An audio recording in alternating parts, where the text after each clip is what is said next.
Sumqayıt şəhərində şəhərsalma və təhlükəsizlik tədbirləri çərçivəsində 5 ünvanda söküntü işlərinin aparılması planlaşdırılır. Söküntü işləri aparılacaq ərazilərdə binalar təqribən 75 ildir ki, istismar olunur. Onu da qeyd edim ki, bu binalar 1 və 2 mərtəbədən ibarətdir.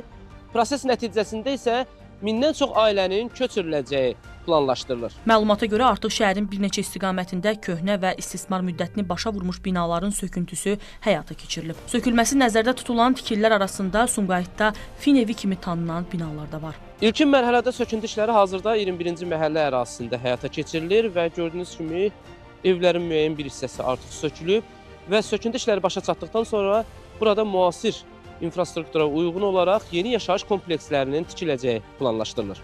2 mərtəbəli olan bu tikililər uzun müddətli istismar üçün uyğun hesab edilmir və təhlükəsizlik baxımından risk daşıyır. Söküntü prosesində sakinlərin hüquqlarının tam təmin ediləcəyi deyilir. Mən burada yaşayıram, 2-ci mərtəbələrdə. Yəni yaşadığınız bina, ev qəzalı vəziyyətdə olduğu üçün söküntüsə başlanır. Qəzalı vəziyyətdə olduğuna görə söktülər. Bəli. Bizi təzə təmirli evlərlə Təmin eləyəcəklər. Təmin eləyəcək. Yəni belə deyiblər. Belə deyiblər. Bizə deyilib evlə təmin olunacaq. Evlə, hə. Pul söhbəti yoxdur, evlə köçürüləcək, bizə evlə təmin eləyəcəklər.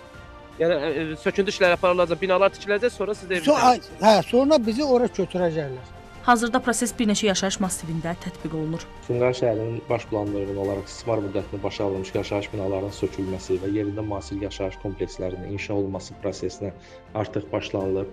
Hazırda proses şəhərin bir neçə yaşayış massivində, o cümlədən 4-cü, 15-ci, 16-cı, 17-ci və 21-ci məhəllələrində ardıcıl və planlı şəkildə həyata keçirilir. Bu proses gələcəkdə də davam etdiriləcək. İcra Hakimiyyətindən o da bildirilib ki, əsas məqsəd Sumqayıt şəhərinin ümumi memarlıq görünüşünün müasirləşdirilməsidir. Nizami Rəsulov, Şəbnəm Qurbansoy, Xəzər xəbər.